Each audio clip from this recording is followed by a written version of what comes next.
My name is Kadir Nelson, and I'm the author and illustrator of Heart and Soul, the story of America and African Americans.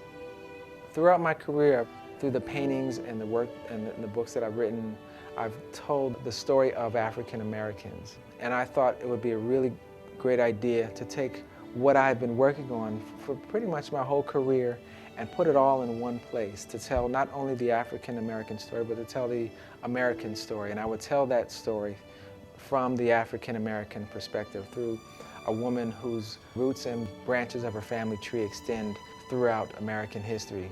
After I'd finished writing the whole manuscript, I put that down, then I began doing the paintings. Now, some of the paintings had already been done, but when it came to really sitting down and doing the work, the first one I painted was the slave ship.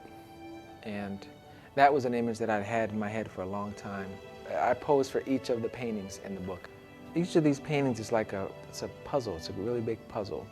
And I'm creating the pieces, and then I end up piecing them together at the end to form this cohesive painting.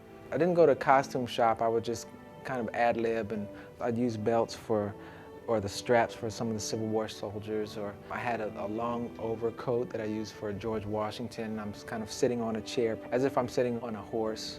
And the reason I do that is because I want it to look accurate. I wanted the folds to look correct. I want the lights to fall over the folds in a very natural way. A lot of those things you can't really make up. And it's like that for every painting. I have to do quite a bit of research. I have to find photographs so I can make each of the paintings look as accurate as possible. There's an old photograph of my grandmother. She's standing with my great-grandmother. I really wanted to use my grandmother as the narrator, so I took that photograph and I made her look a little bit younger. She's about 16 in the photo, and I made her about 10 or 11 years old, and I put her in her Easter Sunday dress. That's one of my favorite images from the book.